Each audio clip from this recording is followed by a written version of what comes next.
Have you ever caught him looking at you, then looking away like nothing happened? Or noticed he remembers tiny details about you, things you don't even remember saying? Here's the scary part. Most people miss the clearest signs someone likes them, not because they're invisible, but because they don't look like flirting at all. And that's exactly why so many connections never turn into anything, not because the interest isn't there, but because the signals are misunderstood. In this video, we're breaking down the subtle behaviors, quiet habits, and psychological clues that reveal when he likes you, even when he never says it out loud. By the end, you'll know exactly what to look for, and more importantly, what it actually means. Let's start with the first sign almost everyone ignores. Most people think that if someone likes you, you'll know it immediately. They imagine confidence, clear flirting, obvious compliments, but real attraction rarely shows up that way. In fact, the biggest sign he likes you is usually the one that feels the least romantic. It's inconsistency, but not the careless kind. When someone genuinely likes you, especially if they're unsure how you feel or afraid of rejection, their behavior often shifts. One moment they're open, talkative, fully engaged, and the next, they pull back. They joke less, they act neutral, almost distant. And this is where most people get it wrong. They assume he's losing interest. They think, if he liked me, he wouldn't act like this. So they emotionally step back, right when the interest was actually strongest. Here's what's really happening. When he's around you, he becomes more aware of himself. He starts overthinking his words, his reactions, even his body language. Suddenly, something that once felt natural feels risky, because now your opinion matters. That internal pressure creates hesitation. So instead of leaning in consistently, he oscillates, warm when he feels confident, distant when doubt creeps in. Not because the feelings disappeared, but because they intensified. You might notice he's more attentive in private conversations, but quieter in group settings.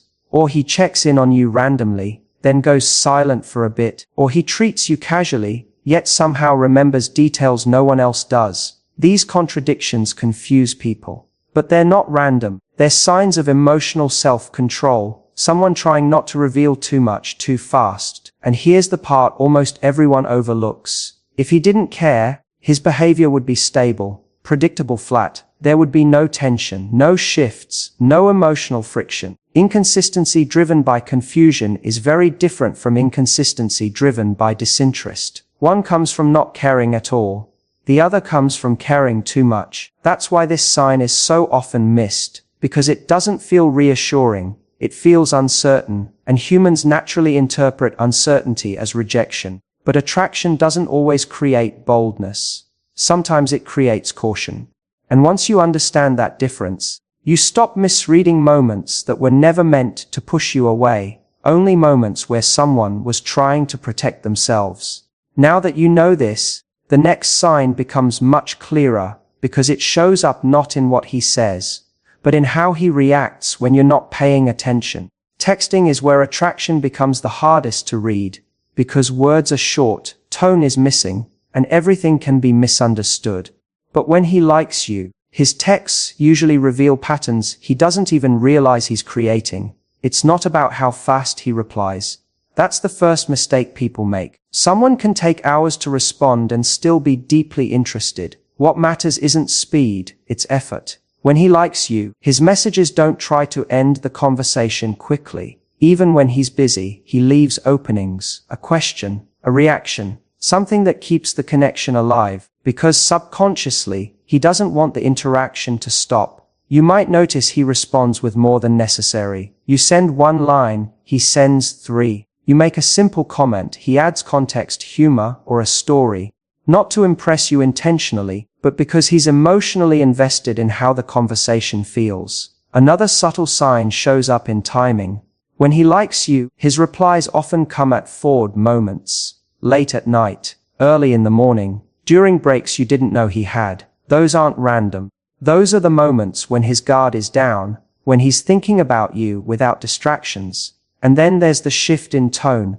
At first, the messages feel light, casual, safe, but over time, they slowly become more personal. He shares opinions, mentions his day, brings up things that have nothing to do with logistics, because texting stops being about communication and starts becoming about connection. You'll also notice he mirrors you. If you use emojis, he slowly starts using them too.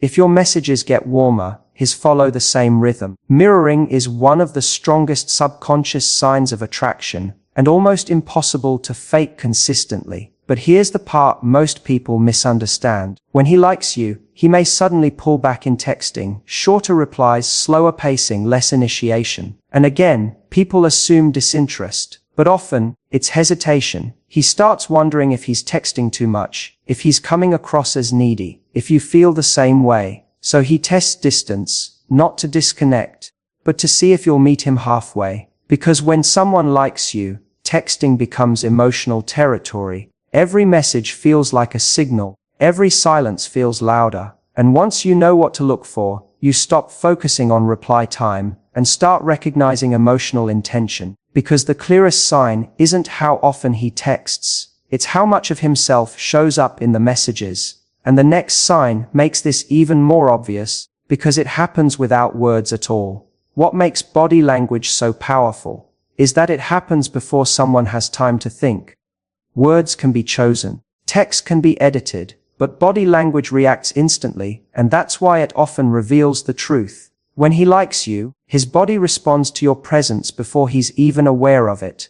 You might notice that when you walk into a room, his posture changes. He sits up slightly, adjusts his shoulders, shifts his position so he's facing you, even if the conversation isn't with you yet. These are automatic reactions. The body prepares itself when someone important enters its space. Another subtle sign appears in proximity. He finds reasons to be closer without making it obvious, standing near you instead of across the room, choosing the seat beside you instead of an empty one somewhere else, not invading your space, just gently reducing the distance, because attraction pulls people inward. And when he does speak to you, pay attention to his feet. It sounds strange, but feet rarely lie. If his feet point toward you, even while his body is turned elsewhere, it means his attention is anchored on you. It's one of the most instinctive indicators of interest. Then there's eye contact. When he likes you, it often comes in short bursts.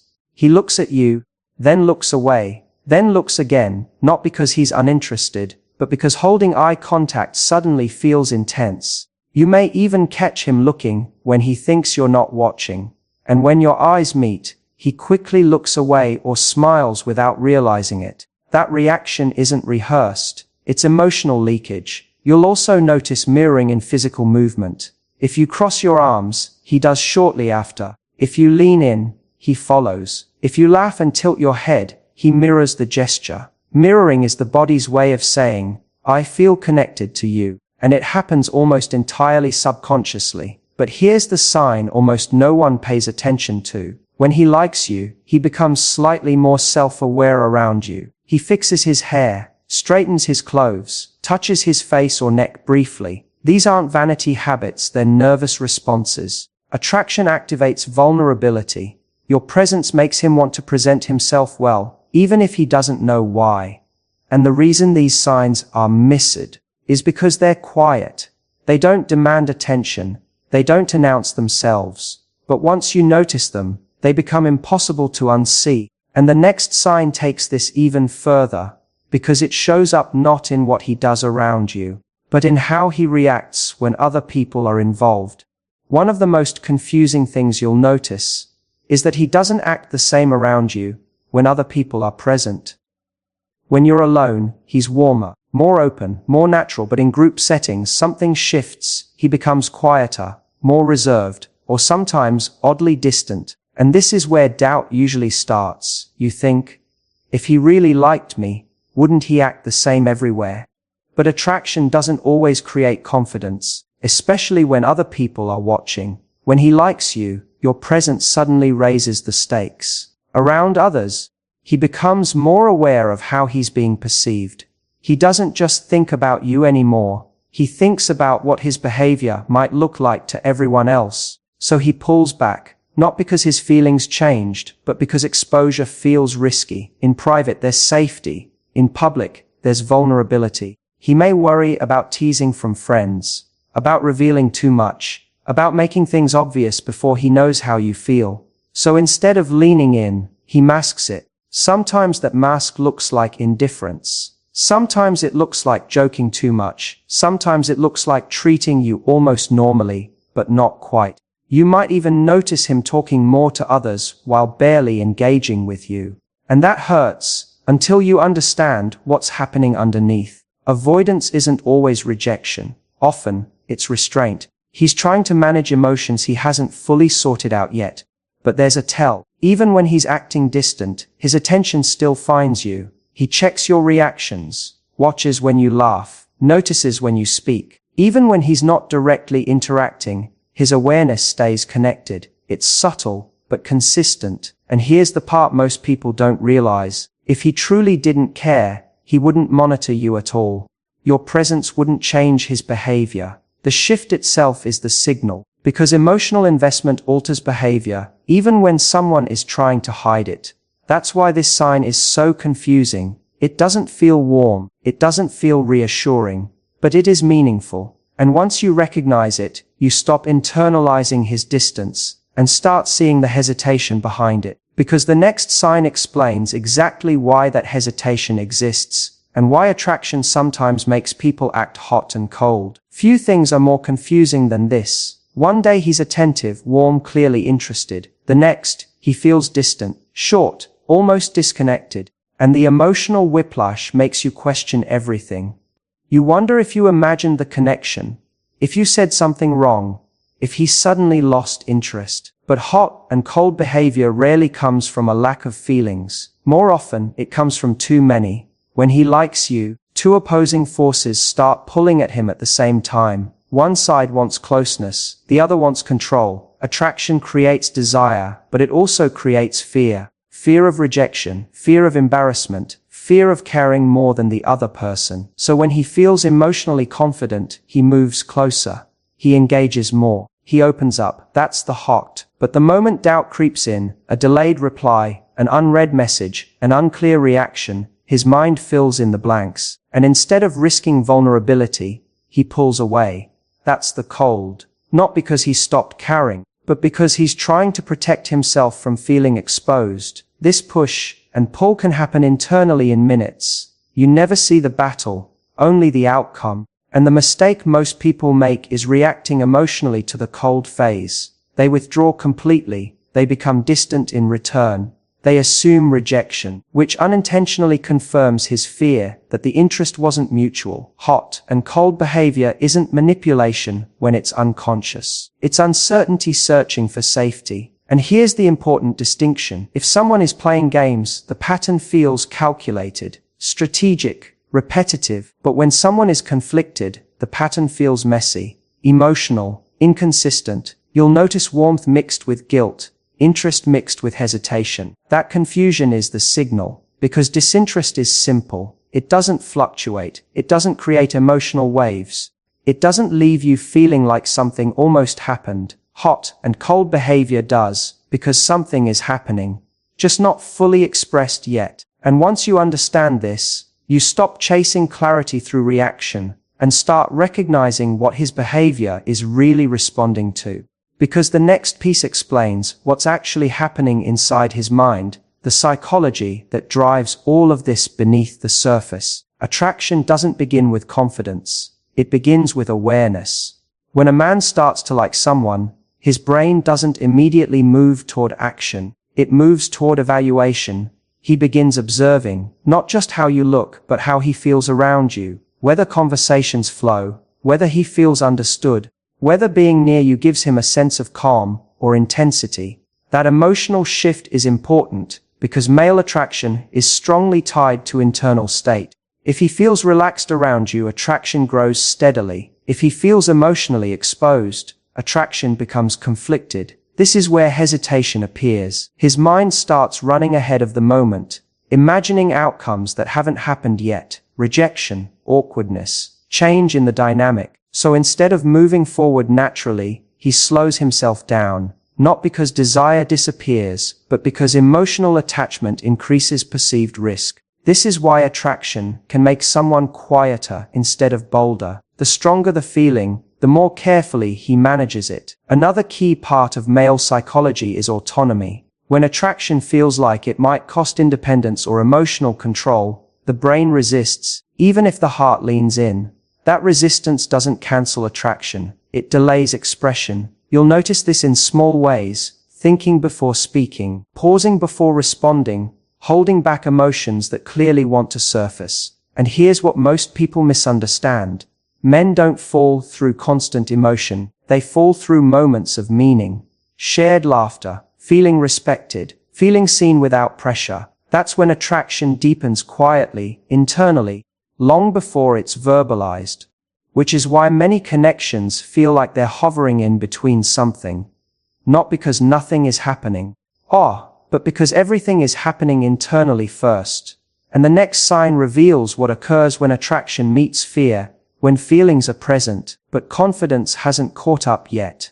When someone likes you but feels afraid to act on it, their behavior becomes cautious, almost guarded. You'll notice that he wants closeness, but only in controlled moments. He opens up a little, then quickly pulls back, shares something personal, then changes the subject, shows warmth, then acts like it didn't happen. That back and forth isn't accidental. It's fear trying to coexist with attraction.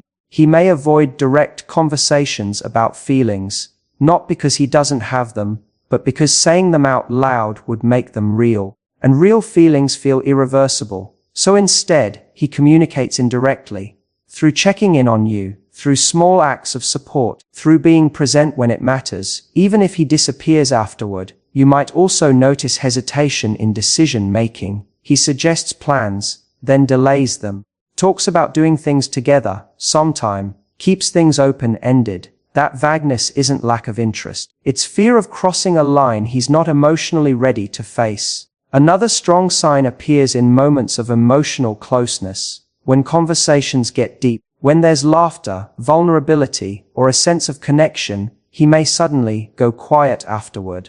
Not because it didn't matter, but because it mattered too much. Emotional intimacy activates attachment, and attachment activates fear of loss. So he distances himself briefly to regain emotional balance. And here's the detail most people overlook. When he's scared but interested, he rarely fully lets go. Even during distance, he checks your reactions, notices changes, responds if you reach out. Because fear doesn't erase desire, it just slows it down. Disinterest cuts cleanly. Fear lingers. It stays connected from a distance. That's the difference. And once you understand this, you stop interpreting his hesitation as rejection and start seeing it as someone standing at the edge of vulnerability. Because the next sign reveals the moment when attraction finally crosses from uncertainty into something more than friendship. Noticing the signs is only half the moment. What truly matters is what you do next, because attraction doesn't grow through pressure, it grows through safety. When you sense that he likes you, the instinct is often to seek clarity immediately, to ask questions, to push for definition, but subtle attraction responds better to space than force. The first thing to do is stay grounded.